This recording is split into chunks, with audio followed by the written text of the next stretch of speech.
Hello everyone, welcome once again to CBSE T point. मैं शुभम पांडे एक बार फिर से आज आपके सामने। आप सभी को पता है कि इकोनॉमिक्स की डेवलपमेंट की सीरीज का ये थर्ड और आखिरी पार्ट है, जिसमें हम आज सस्टेनेबल डेवलपमेंट प्लस उसके साथ जो भी टेक्स्ट बुक के क्वेश्चंस हैं उसको थॉरली डिस्कस करने वाले हैं। तो आज का सेशन काफ़ी डिस्कशन वाला होने वाला है। आपने प्रीवियस 2 पार्ट्स देखे हैं तो आपके लिए काफ़ी ईजी होगा। डिस्कशन में आप भी इन्वॉल्व हो सकते हैं और कमेंट बॉक्स में अपने आंसर्स कर सकते हैं।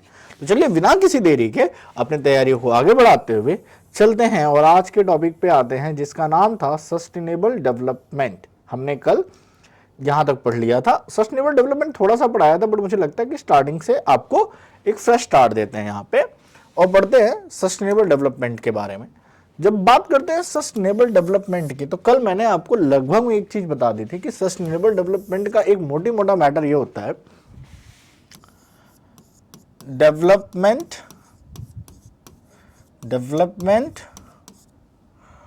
With future generation thought. आप एक तरह से ऐसे कर सकते हो कि आप डेवलपमेंट तो करो, नो प्रॉब्लम, लेकिन फ्यूचर जनरेशन के बारे में सोच के, मतलब have a balance between progress and natural resources. Very simple.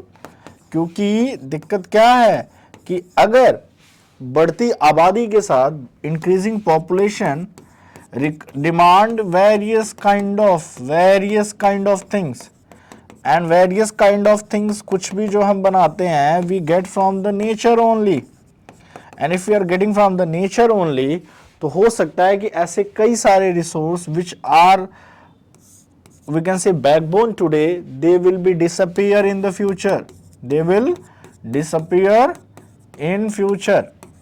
So कोशिश करें कि नेचुरल रिसोर्सेज का यूज डेवलपमेंट अच्छी बात है, but keep a pace with balancing nature.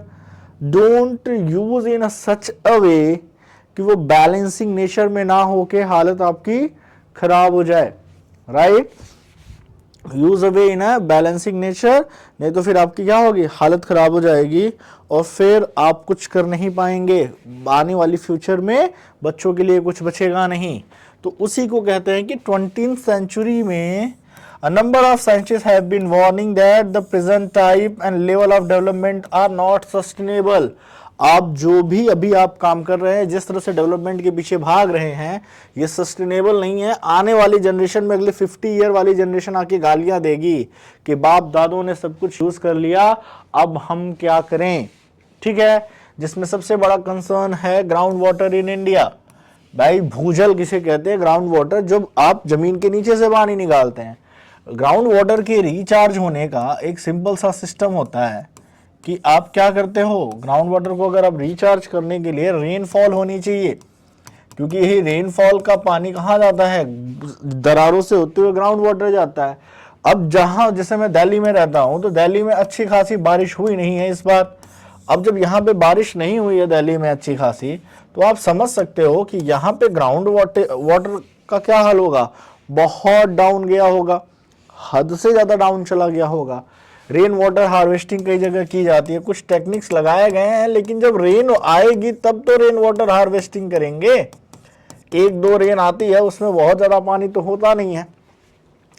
तो recent evidence suggest that the ground water is under serious threat because it is over use. इसकी एक लिमिट है, चलो एक लिमिट तक है। अब लोग समरसेबल लगवाते हैं। समरसेबल क्यों लगवाते हैं? क्योंकि उनको पता है कि गर्मियों में कोई पानी का स्रोत है नहीं और पानी की एक्सेसिव खपत है। Plant, human, everyone wants, so they will. अब ये देख सकते हैं ग्राउंड वाटर कितना नीचे चला गया है। हो सकता था कि इसी लेयर में पहले वो मिल जाता। गांव में भी ये दिक्कत नहीं है। About 300 districts have been reported decline 4 metre. आपको आइडिया नहीं होगा कि 4 मीटर क्या है, और 4 मीटर में अगर कोई चीज डिक्लाइन हो जाए पूरे एरिया में, तो कितना ज्यादा पानी एक्सेसिव यूज किया गया है। देखा जाए तो in another 25 year 60% of the country will face the same problem, हमारी इंडिया में, कि ग्राउंड वाटर का लेवल पूरी जगह नीचे चला जाएगा। उसका कारण क्या है?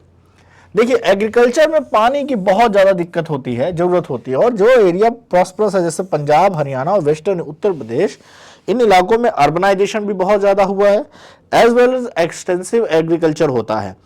अब कैनाल सिस्टम हो, चलो नदियों का पानी कैनाल्स के थ्रू आ जाए, लेकिन मोस्ट ऑफ द एरिया में कैनाल सिस्टम उतना बेटर है नहीं।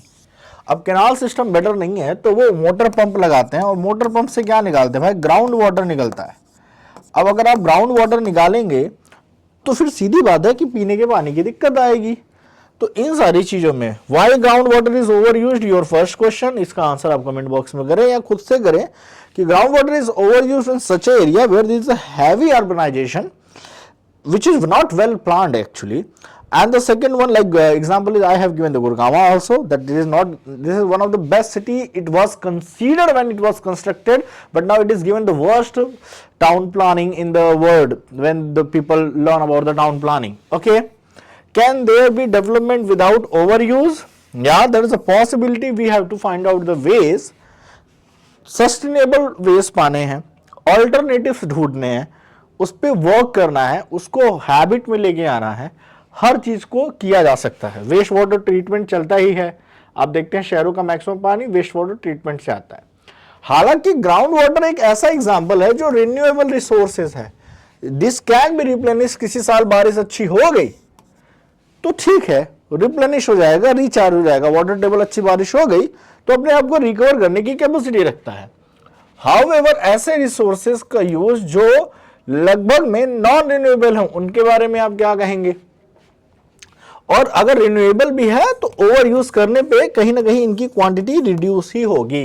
नॉन रिन्यूएबल रिसोर्सेज का मतलब यही है कि जो एक कुछ सालों के बाद मिलेंगे ही नहीं। जैसे यहीं पे देख लीजिए ऑयल रिसोर्सेज, चलिए समझते हैं, ये एग्जॉस्टेबल हैं, दे गेट एग्जॉस्ट, एक ना एक दिन ये कहते हैं ना मतलब खत्म, तो खत्म हो जाना है, इन्हें फिनिश हो जाना है।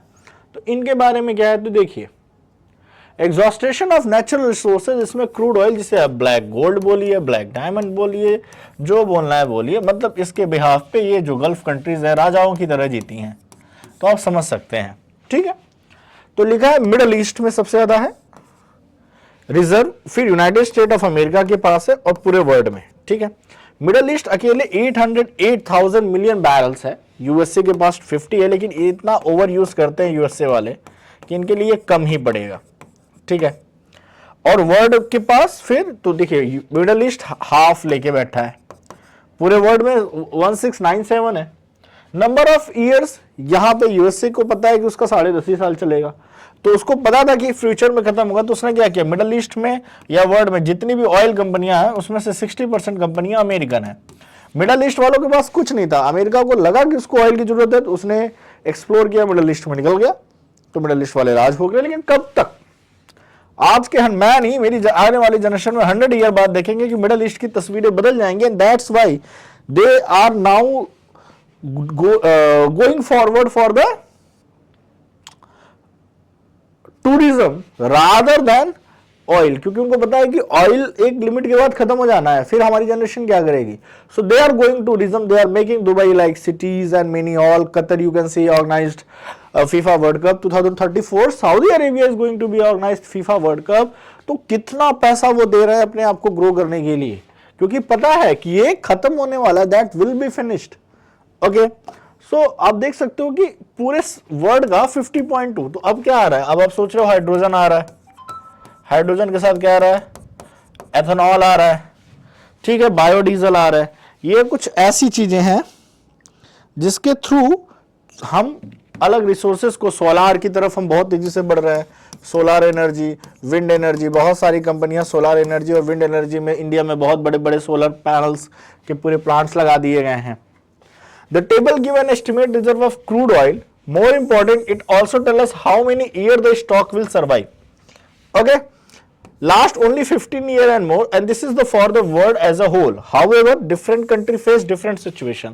जैसे इंडिया की बात करें तो हम सारा का सारा ऑयल लेके आते, क्योंकि हमारे पास बिल्कुल स्टॉक नहीं। इस बार देखिए रशिया ने क्रूड ऑयल बेचा, हमें सस्ते में मिला, हमारे यहाँ जरूरत है, हमने खरीद लिया अपने पूरे स्टॉक का, राइट।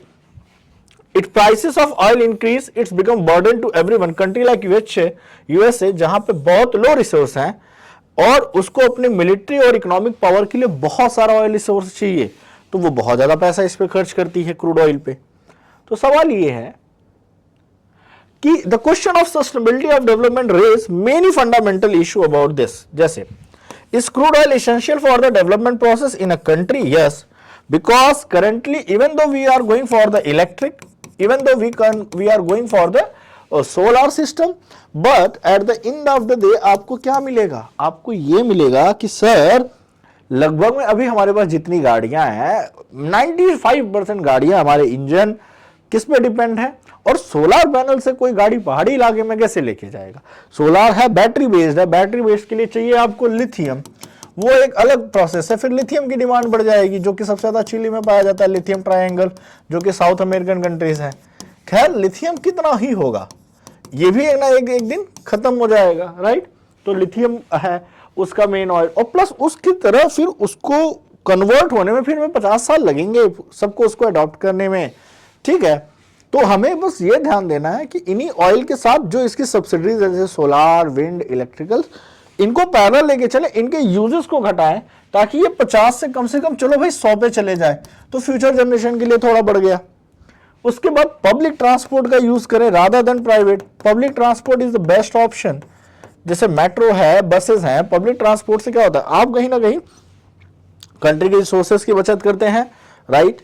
इसके अलावा अगर आप बात करेंगे तो इसके अलावा और जो आपके अल्टरनेटिव रिसोर्सेज हैं उसका यूज कीजिए, क्योंकि ये इंपॉर्टेंट तो है। जैसे हैवी माल की ढुलाई है, लोगों का ट्रेवल है, ये सारी चीजें हैं। हमारी मैक्सिमम ट्रेनें इलेक्ट्रिक हो गई हैं, ये अच्छी बात है, यहां से हम क्रूड ऑयल की बचत करते हैं, तो जरूरी है, इट्स जरूरी टू इंपॉर्टेंट है, क्योंकि अभी लगभग में मैक्सिमम चीजें इसी पे बेस्ड हैं।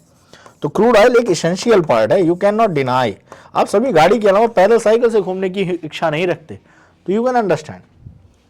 India has import crude oil. What problems do you anticipate for the country looking for at the above situation? तो किस तरह की प्रॉब्लम आएगी? देखिए सीधी बात है, अगर क्रूड ऑयल के प्राइसेस को बढ़ा दिया जाता है तो सीधी बात है कि हमारी कंट्री की का एक अच्छा खासा बजट चला जाएगा क्रूड ऑयल खरीदने पे। फिर इसको रिफाइन करना है, रिफाइन करने के बाद जब ये सेल किया जाता है तो आप देखते हैं कि अभी पेट्रोल और डीजल दोनों की कीमतें 90 प्लस है। इससे आम आदमी की जेब पे खर्चा, आम आदमी की जेब पे बहुत ज्यादा असर पड़ता है। इसके अलावा जब डीजल और पेट्रोल के दाम बढ़ते हैं तो सभी चीजों के प्राइसेस बूम करके बढ़ते हैं। क्यों बढ़ते हैं? क्योंकि सभी चीजों की ढुलाई की जाती है, everything is carried by the trucks and all, so the transportation cost become higher. जब ट्रांसपोर्टेशन कॉस्ट बिकम हायर हुई तो वो चीज क्या हो गई, ट्रांसपोर्ट कॉस्ट हायर हुई तो वो चीज हो गई और महंगी। तो डीजल और पेट्रोल से के दाम बढ़ने से या क्रूड ऑयल के दाम बढ़ने से आपके घर के खर्चे बढ़ जाते हैं। तो ये बड़ा इंपॉर्टेंट हो गया कि वो आपके घर के खर्चों को बढ़ा देता है। आते हैं कॉन्सिक्वेंस और एज वेल एज, अब सवाल यह है कि इन्वायरमेंटल डिग्रेडेशन की बात करें तो डू नॉट रिस्पेक्ट नेशनल और state boundary, this is the issue of no longer reason. जब आप इन्वायरमेंट की बात करते हैं तो ये किसी कंट्री के लिए नहीं होता, इसकी कोई बाउंड्री नहीं है, कोई बाउंड्री नहीं है। सीधी बात है, अगर दिल्ली में पॉल्यूशन है तो क्या दिल्ली एनसीआर में नहीं है? एनसीआर में क्या आ जाता है? यूपी आ जाता है, हरियाणा के स्टेट आ जाते हैं, हरियाणा के डिस्ट्रिक्ट आ जाते हैं, राजस्थान के डिस्ट्रिक्ट आ जाते हैं। तो क्या इन इलाकों में नहीं है? क्या दिल्ली के बाद भाई जो भी बाउंड्री लगेगा वहां पे होगा? इसकी कोई लिमिट है? हवा चल रही है, पॉल्यूशन है, पहुंचेगा, फिर किसी नेबरिंग कंट्री में पहुंचेगा। Our future is link together. अगर आपको लगता है मेरी कंट्री में चिल है और पाकिस्तान में धमाका मचा है तो आप सबसे गलत इंसान है, क्योंकि वो धमाका अगली बार इंडिया में होगा। इसलिए नेबरिंग कंट्रीज को ध्यान से हमें देखना पड़ता है। कभी भी मैं सोचा अरे वो भूखी मरी है, वो भूख मरी है तो कल को आपके आतंकवादी बन के आएगा, उसको कोई पैसा देगा, ठीक है, कल को वो आपके यहाँ रेफ्यूजी बन के आना चाहेगा। तो कोशिश करें आप खुश हैं, ठीक है, सब खुश तो आप खुश, आप खुश तो सब खुश। ये वाली पॉसिबिलिटी या थ्योरम में आप बहुत ज्यादा बिलीव ना करें, ठीक है। Sustainability of development is comparatively a new area of knowledge. तो ये इसके बारे में लोगों को जानने की जरूरत है। People are still well aware. In general the question of development और प्रोग्रेस इज परनेनियल। जैसे ध्यान से देखा जाए, परनेनियल का मतलब लगातार, कि भाई डेवलपमेंट है वो कंसिस्टेंट है, और डेवलप नहीं होंगे तो पीछे छूट जाएंगे। तो डेवलप होना पड़ेगा आपको, यू कांट बी, मतलब कोविड से पहले जो टेक्नोलॉजी थी और कोविड के बाद जो टेक्नोलॉजी है, if you are not able to adopt तो फिर आपको तो दिक्कत आनी ही आनी है ना। तो वो एक जनरल सेंस में है, ठीक है। We need to ask where we want to go और where we want to become. लेकिन सवाल ये है कि आप अपने गोल खुद डिसाइड करें, ट्राई करें कि आपको क्या चाहिए और आपको कहाँ जाना है। अगर आपको ये चीज़ें बहुत क्लियर हैं, so the debate on development continues. तो डेवलपमेंट पे डिबेट तो कंटिन्यू रहेगी। आपके गोल्स डिसाइड करते हैं कि आप कितने डेवलप होना चाहते हैं, उसके अकॉर्डिंग आपकी नेसेसिटी अलग होगी, किसी और कंट्री की नेसेसिटी अलग होगी। चलिए कुछ क्वेश्चंस पे आते हैं। Development of a country can generally be determined पर capita income correct, average level of literacy correct, all of the above. क्योंकि भाई पर कैपिटा इनकम तो केवल वर्ल्ड बैंक यूज करता है, बट अदर में और भी यूज होती है। What are the following neighbouring countries. तो हमने पढ़ा था श्रीलंका का हमसे ज्यादा बेटर है। चलिए एक न्यूमेरिकल टाइप ऑफ क्वेश्चन है, क्या है न्यूमेरिकल देखते हैं। Assume for family of a country average पर capita income of these families is 5000। तो अगर 5000 एवरेज है तो 4 से मल्टीप्लाई करना, कितना आ गया 20000 टोटल इनकम थी, ठीक है। 3 फैमिलीज की इनकम है 473, 4 + 7 + 3 14000, माइनस कर दीजिए, कितना बचा 6000। तो 6000 हो गए 4 फैमिली की इनकम। चलिए वेट, हाँ ठीक है, ऑप्शन नंबर डी। इतनी कैलकुलेशन तो आपको भी आती होगी, तो मुझे नहीं लगता कि आपको दिक्कत होनी चाहिए, एवरेज निकालने आता होगा। नहीं आता है तो देख लीजिए, समझ लीजिएगा। What is the main creation used by the world bank in classifying the countries and what is the limitation. अब देखिए इसका आंसर लिखना हो तो देखिए मेन क्रिएशन इज पर कैपिटा इनकम है। क्या है? पर कैपिटा इनकम, जो कि लगभग में एवरेज इनकम मानी जाती है कि total income divided by total number of population. इसकी प्रॉब्लम क्या है कि ये अदर लिमिटेशन ये है कि ये ना हेल्थ को कंसीडर करती है और ना एजुकेशन रेट को कंसीडर करती है। रियलिटी में अगर केवल पैसा और हेल्थ और एजुकेशन ना हो तो पहले तो पैसा होगा नहीं, और है तो भी कोई जरूरी नहीं कि हो। तो ये बिना एक्सपेक्ट कैरी के हम इसको बहुत ज्यादा नहीं मान सकते। ये क्या करती है? इनकम डिस्पैरिटी को छुपाती है। इनकम में अगर डिफरेंस है तो इनकम डिफरेंस पता नहीं चलता पर कैपिटा इनकम में, तो ये थोड़ा सा दिक्कत है यहाँ पे। In what respect is the creation of UNDP, United Nation Development Programme. UNDP आपका वही है, यूनाइटेड नेशन डेवलपमेंट प्रोग्राम, ठीक है, कोई बात नहीं। इसमें देखते हैं ये क्या कहती है। Development difference from the use by world bank में अभी पढ़ा हमने, ये केवल किसको देखते हैं सर? पर कैपिटा इनकम को। और यहाँ पे हेल्थ प्लस एजुकेशन और पर कैपिटा इनकम जब सारा कंसीडर किया जाता है तो वर्ल्ड बैंक से ये डिफरेंस हो जाता है, क्योंकि ये हेल्थ और एजुकेशन को भी प्रायोरिटी देती है। क्योंकि श्रीलंका में देखा गया तो वो हमसे जीडीपी के मतलब पर कैपिटा इनकम में आगे थी। जैसे हमने वो वाला देखा था, हरियाणा केरला वाले में देखा था, तो हरियाणा का पर कैपिटा इनकम था बट केरला का पर कैपिटा इनकम सेकंड पे था, बट इवन दो उसकी एजुकेशन और हेल्थ अच्छी थी, राइट। तो उसके रीजन से ये थोड़ा सा मेजर डिफरेंस है। Why do we use average? Are there any limitation to their use? Illustrate your own example. चलिए समझते हैं। एवरेज वर्ल्ड बैंक यूज करती है। एक्चुअली क्या होता है कि हर एक कंट्री की साइज अलग है। अब जब कंट्री की साइज अलग है तो एवरेज बेस्ट मेथड माना जाता है कि कंट्री की साइज और पॉपुलेशन को हटा के सीधे काम करो, पॉपुलेशन से डिवाइड कर दिया हमने इनकम को, तो इससे क्या होता है बहुत सारी कैलकुलेशन से बच के हमें एक थिकली और अप्रोक्सीमेटली पता चल जाता है, अप्रोक्स वैल्यू पता चल जाती है। अच्छा ठीक है, मोटी मोटा इस यहाँ के लोग इतनी कमाई कर देते हैं, तो इससे एक डिफरेंशिएट करना इजी हो जाता है वर्ल्ड बैंक के लिए, जो भी एवरेज इनकम की एवरेज का यूज करता है। लिमिटेशन वही है, सेम रिपीटेड, कि हमें इंडिविजुअल का आइडिया नहीं लगता, किसी भी इंडिविजुअल पर्सन का आइडिया नहीं लगता कि फिर अब हम जैसे कि हमने देखा कि भाई कंट्री लेवल पे आ गए, बट स्टेट वाइज देखा जाए तो गुजरात महाराष्ट्र रिच है, वहीं उड़ीसा वगैरह थोड़े से पुअर है बिहार, तो ये डिस्पैरिटी पता नहीं चलेगी कि कौन सी स्टेट का क्या हाल है, क्योंकि ओवरऑल कंट्री को आप रिप्रेजेंट कर रहे हैं। फिर एक स्टेट, एक डिस्ट्रिक्ट में, एक घर में, एक बंदे में क्या डिस्पैरिटीज है, डिस्पैरिटीज नहीं पता चलती हैं। तो ये इसकी लिमिटेशंस हैं, और ये उसका फायदा है कि कहीं ना कहीं हमें, क्योंकि पॉपुलेशन से डिवाइड करते हैं टोटल इनकम को, तो कहीं ना कहीं मोटी मोटा आइडिया लग जाता है, और ये एक आसान तरीका होता है बहुत सारी कैलकुलेशन और डिफिकल्टीज को छोड़ के कि मोटी मोटा हम बता दें कि हाँ ठीक है पर कैपिटा इनकम वाइज आप इतने हैं, और आपकी रैंकिंग ये है, क्योंकि अगर आपकी पर कैपिटा इनकम अच्छी हो गई तो अंडरस्टूड है आपकी एजुकेशन और हेल्थ अच्छी होगी, तभी तो आप इतनी अच्छी अर्निंग कर पाएंगे। ठीक है, तो ये है, ये आता है Kerala with lower per capita income has a better human development ranking than Haryana, hence the per capita income is not useful creation at all and should not be used to compare state. Do you agree? Yes, I agree that for when we compare state to state, especially in the country, we should not based on average, because average is kind of per capita income, right? So per capita income cannot be everything, because in the Haryana we have seen in the example of Haryana and Kerala that in Haryana the infant mortality rate was more than 12 13 something, but it was higher than, it was in double digit. It was class 8 तक के बच्चों का जो पढ़ने वाला तरीका है उसमें केवल 76% है। तो अगर किसी भी स्टेट की पॉपुलेशन एजुकेट नहीं है, माँ हेल्दी नहीं है, बच्चा हेल्दी नहीं है, यंग हेल्दी नहीं है, तो उस स्टेट का फ्यूचर बहुत अच्छा नहीं है, क्योंकि डेवलपमेंट ओवरऑल होनी चाहिए। Being a monetarial development doesn't mean you have a good sense, you have a good manner to talk. बहुत सारे अमीर लोगों के पास ऐसा कुछ भी नहीं होता है।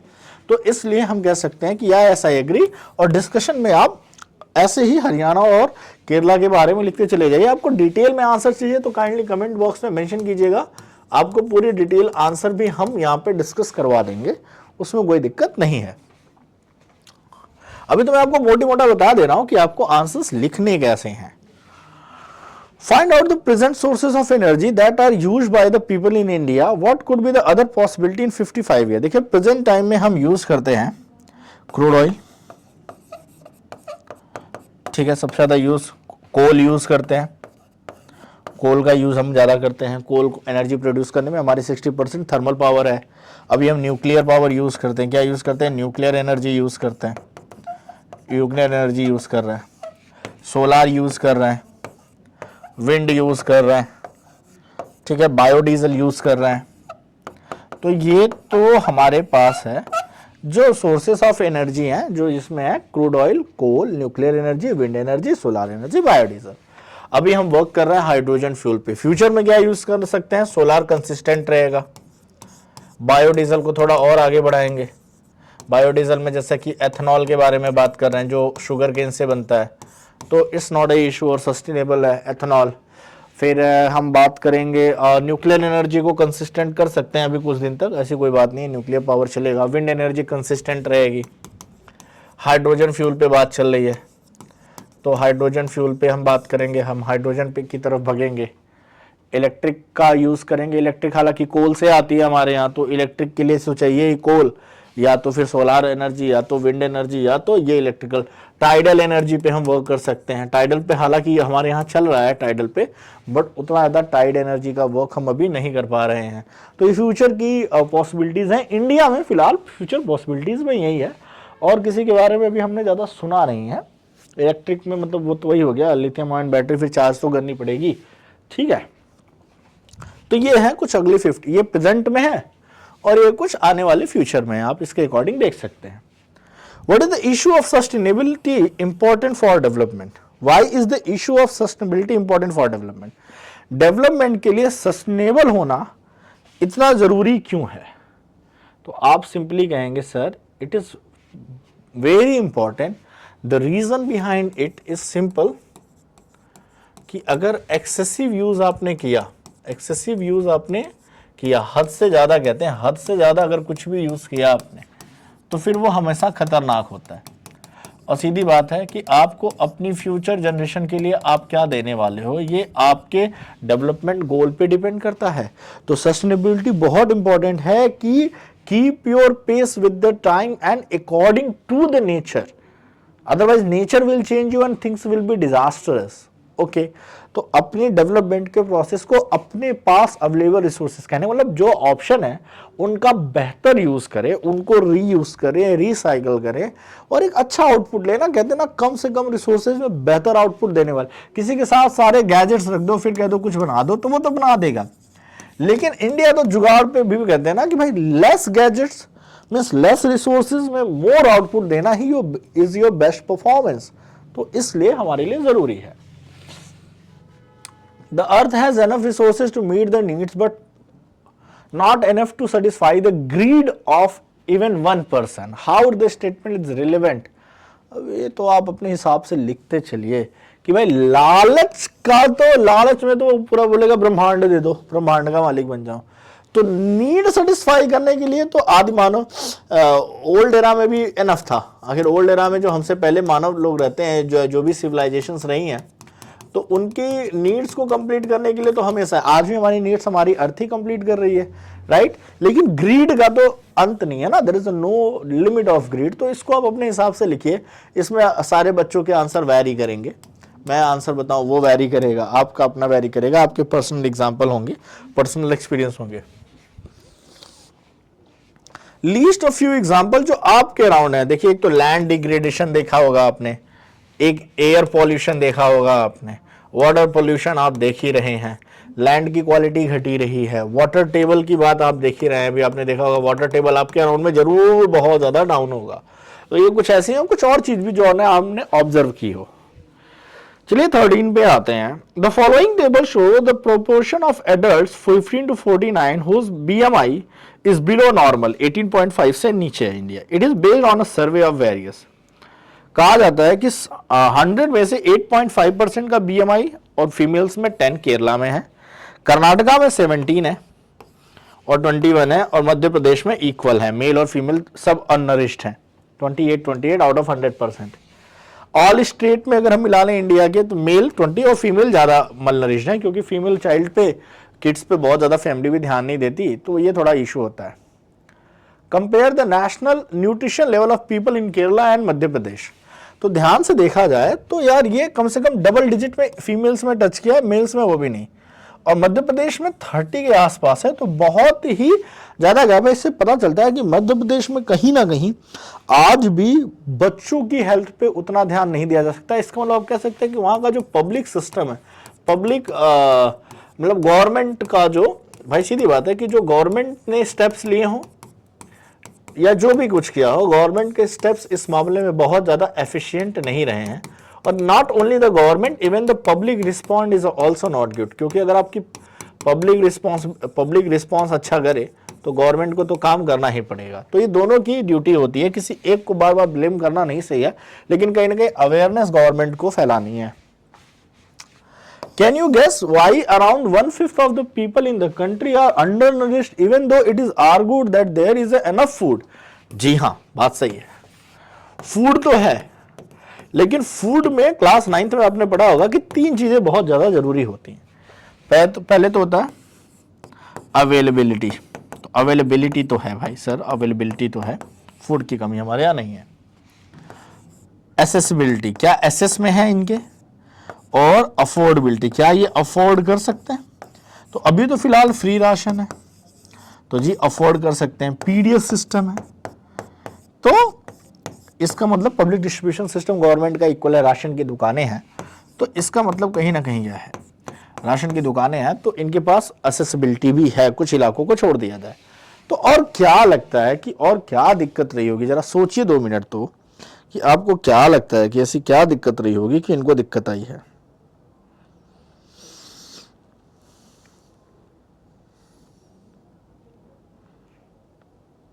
इसका कारण एक सिंपल सा है कि अगर किसी को मिले खाना तो खाएगा ही खाएगा। ये जो पीडीएस सिस्टम है 60% इफेक्टिव है, 40% अभी भी इसमें करप्शन है। तो कहीं ना कहीं दूर दराज के इलाकों में अभी भी पीडीएस सिस्टम प्रॉपर ना होने के कारण ये चीजें टाइम पे पहुंच नहीं पा रही। हालांकि इसको टेक्नोलॉजी से जोड़ के काफी इफेक्टिव बनाया गया है, लेकिन कहते हैं कि अगर लोकल लेवल पे इंसान करप्ट हो तो ऊपर से गवर्नमेंट क्या करेगी, क्योंकि कहीं ना कोई इंसान ही होगा ना जो उसका हेड होगा, जो डिस्ट्रीब्यूट करेगा। तो अगर यहाँ पे करप्शन का लेवल ज्यादा है तो you can't do too much things. Few state in the country ensure proper running of grocery store. Grocery stores which are under the PDS system help the population, क्योंकि जो ग्रोसरी स्टोर में ration की, सरकारी ration की दुकानें हैं, free तो वहीं से मिलेगा।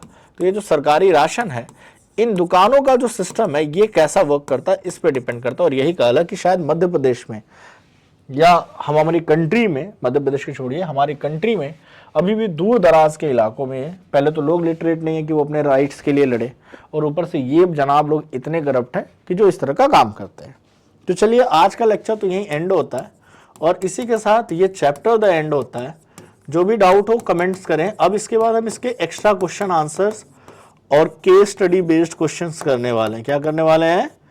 केस स्टडी बेस्ड क्वेश्चंस करने वाले हैं, ताकि हम एग्जाम में इस पे नहीं कम से कम 2 से 3 case study based question we will do here. Okay, so that's all for that. Thank you very much for watching this and चीज़ें अच्छी लगी हो तो लाइक सब्सक्राइब और शेयर करना आपका काम है, काफ़ी अच्छा लगेगा मुझे। Bye everyone, have a good day.